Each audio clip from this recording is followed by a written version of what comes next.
Good evening, all. Let's begin with today's session. So, look at the first question. With reference to Sagar Island, consider the following statements. The first statement says it lies at the mouth of the Hooghly River and is located in the Ganges Delta. See, Hooghly River is the part of the Ganges River Basin, right? So, the first statement is absolutely correct.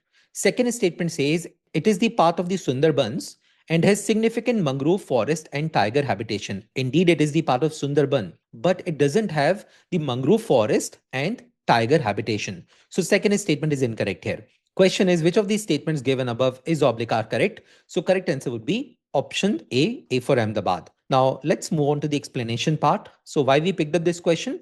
Recently, Chief Minister of West Bengal, Mamata Banerjee, laid the foundation stone of a 5-kilometer bridge connecting Sagar Island to the mainland, right? So that's the reason. So although administratively part of the Sundarbans region, Sagar Island does not have mangrove forest or tiger habitation, unlike much of the Sundarban Delta. Now let's move on to the next question. So with reference to the Riom Nobile, consider the following statements. The first statement says it thrives at 4,000 to 4,800 meters. Absolutely correct. See, this plant is known as Sikkim Sundari, right? And it is referred as the glass house plant. Absolutely correct. This plant is monocarpic. Again, correct. Monocarpic means that it produces flowers once in the entire lifespan and then it dies, right? So this is also correct. It is typically found along the high altitude trekking routes in the southern Ladakh. No, it is found only in the eastern Himalayan region like Sikkim, Nepal, Bhutan, Arunachal Pradesh, right? So how many of these statements given above is oblique are correct? So fourth statement is incorrect here. So all four cannot be the correct answer.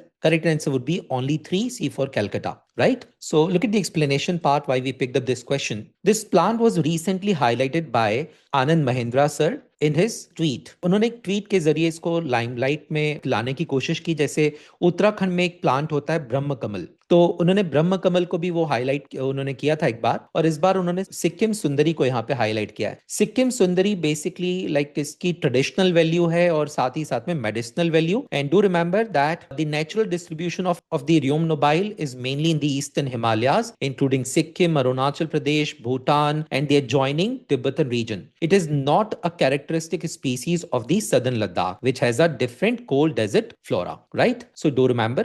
Now let's move on to the next question. So question number 3. With reference to India's seafood exports in financial year 25-26, consider the following statements. The first statement says shrimp, particularly the frozen shrimp, constitutes the largest share of India's seafood export value and volume. Absolutely correct. The second statement says the growth in India's seafood exports during financial year 25-26 was primarily driven by increased exports to United States despite the higher tariffs. No, that is incorrect. In fact, the exports to United States that declined. Clear? Particularly, I'm talking about the seafood exports. So seafood exports to America declined, but India diversified its market, right? So India started exporting more seafoods to the ASEAN countries and to China. So China, Vietnam, right? So China is there, Vietnam is there, then Thailand is there. तो China के साथ साथ में हमने ASEAN countries को export करने यहाँ पे थोड़ा सा वॉल्यूम हमने यहाँ पे इनहेंस किया, जिसकी वजह से सी फूड एक्सपोर्ट है इंडिया का वो राइज हुआ है. सो यहाँ पे क्वेश्चन है which of the statements given above is oblique are correct. So correct answer would be a for Ahmedabad. Only the statement number 1 is correct here. So look at the explanation part why we picked up this question. Recently an article was published on India's maritime exports sector. So it clearly says that India diversified its export basket by including Vietnam, Thailand and China. Clear? So you can see here exports to America declined marginally due to the higher tariffs. Overall export growth was achieved by diversification towards markets such as China, Vietnam, Belgium, Malaysia and Germany. Chaliye, now let's move on to the next question. So question number 4. With reference to the sovereign gold bond scheme, consider the following statements. The first statement says sovereign gold bonds are denominated in grams of gold and are issued by the Reserve Bank of India on behalf of the government of India. Absolutely correct. The sovereign gold bond scheme was introduced by the government in 2015. अब यहाँ देखेगा इसका जो minimum investment है वो है 1 ग्राम का, और एक इंडिविजुअल के लिए आप मैक्सिमम 4 किलोग्राम तक के इन्वेस्टमेंट्स कर सकते हैं। इसका एक फिक्स लॉक टाइम पीरियड होता है, तो 8 इयर्स का इसका टेन्योर है, और अगर आप चाहें तो इसका जो लॉक इन पीरियड है इसके पहले अगर आप इसको डिसॉल्व करना चाहते हैं तो आप इसको 5th year, 6th year and 7th year में आप इसको डिसॉल्व कर सकते हैं। That is permitted, right? So the first statement is absolutely correct here. Second statement says sovereign gold bonds can be used as collateral for the loans from the banks and the non-banking financial companies, NBFCs. It is equally correct. The third statement says interest income earned on the sovereign gold bond is exempted from the income tax. No, that's not correct. The interest income earned on the sovereign gold bonds, that is covered under the income tax. So the third statement is incorrect here. Question is, which of these statements given above is oblique are correct? So correct answer would be 1 and 2, means A for Ahmedabad would be the correct answer here. Now let's move on to the explanation part why we picked up this question. So recently an article was published on this subject. Will Indians still ride the gold wave in 2026? So gold का जो rate है वो historically high level पे है, और कहीं ना कहीं फिजिकल गोल्ड के एक्यूमुलेशन को कम करने के लिए the government of India came up with the sovereign gold bond scheme, right? Now let's move on to the next question. So look at the question number 5. With reference to the biomaterials, consider the following statements. The first statement says drop-in biomaterials are chemically identical to petroleum-based materials and can be used in existing manufacturing system without major modifications. Absolutely correct. The second statement says dropout biomaterials are chemically identical to fossil-based plastics. That is incorrect. The third statement says India's large agricultural base provides an advantage for the biomaterial production by supplying the feedstocks such as sugarcane and crop residues. That is correct. So question is, which of these statements given above is oblique are correct? So correct answer would be 1 and 3, right? So B for Bombay would be the correct answer. Now the question is why we picked up this MCQ. There is a strong reason. So recently an article was published in the Hindu regarding the biomaterials. So what are the biomaterials and how do they work? So see here, biomaterials can be broadly categorized into 3 types. First one is drop-in, the second one is the dropout, clear? The second one is dropout, and the third and the last one is, that is the novel biomaterials, right? तो आपको 3 categories याद रखनी है, drop-in, dropout, and then the novel biomaterials. Drop-in के case में they are quite identical to the petroleum-based materials. Dropout के case में they are chemically different and require new processing or end-of-life systems. Whereas in case of the novel biomaterials, they offer new properties which is not found in the conventional materials such as self-healing materials and bioactive implants, right? So do remember this. Chaliye, now let's move on to the next question. So question number 6. With reference to India, consider the following. How many of the above were established as per the provisions of the Constitution of India? Means इसमें से कितनी constitutional bodies हैं? Interstate Council, indeed a constitutional body under Article 263. Although it is a non-permanent body.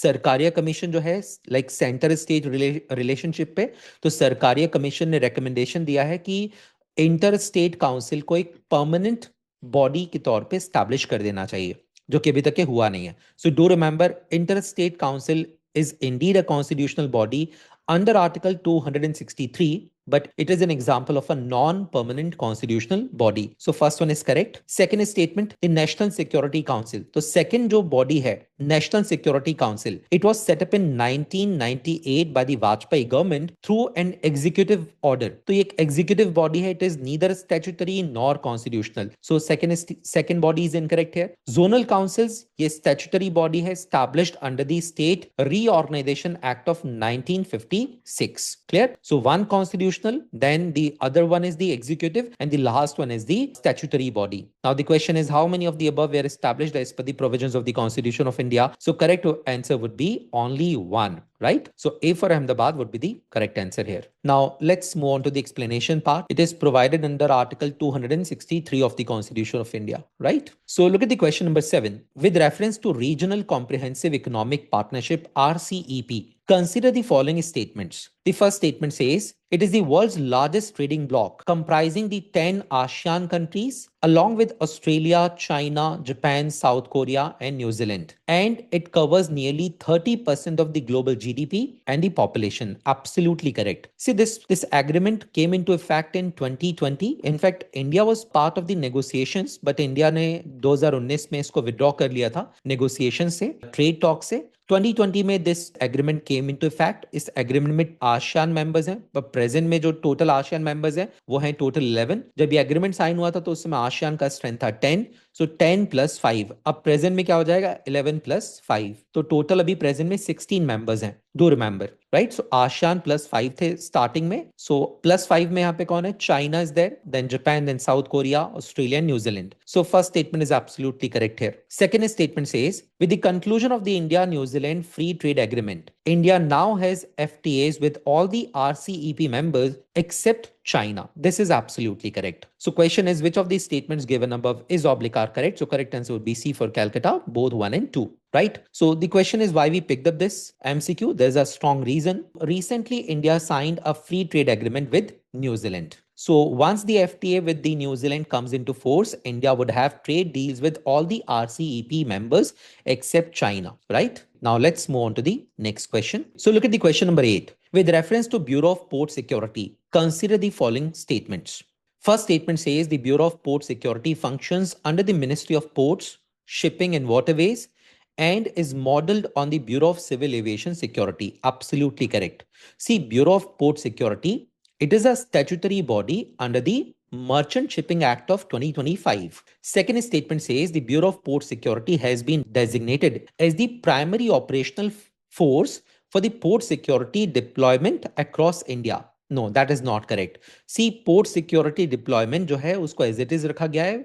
Like it is up to the Indian Navy, then the Indian Coast Guards and the state marine forces, right? So second statement is incorrect here. The third statement says the Bureau of Port Security has the authority to enforce the compliance with the International Ship and Port Facility Security Code.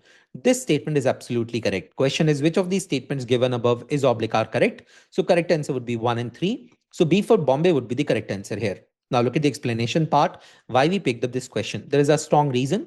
So recently an article was published on the Bureau of Port Security and its role, right?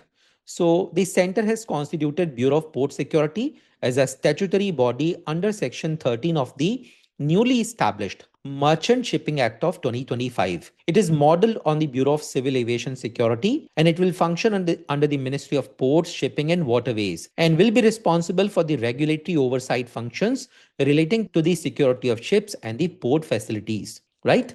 Now let's move on to the next question. So look at the question number 9. Consider the following countries. How many countries amongst the above are there other than India where the international merchant payments are accepted under the UPI?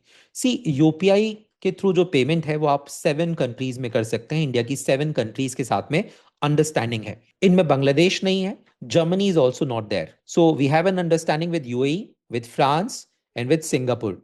Other than these countries, like we have the same understanding with like Nepal, with Bhutan, with Sri Lanka, right, and with Qatar. ये UPSC 2025 का question है prelims का और अभी news में था ये.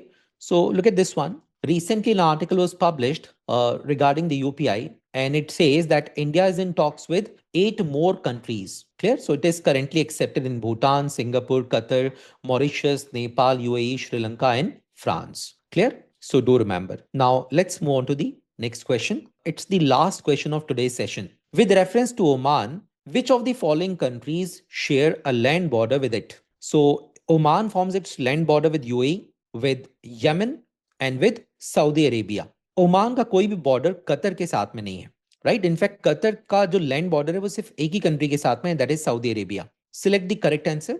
So 1, 2 and 3 means B for Bombay would be the correct answer here, right?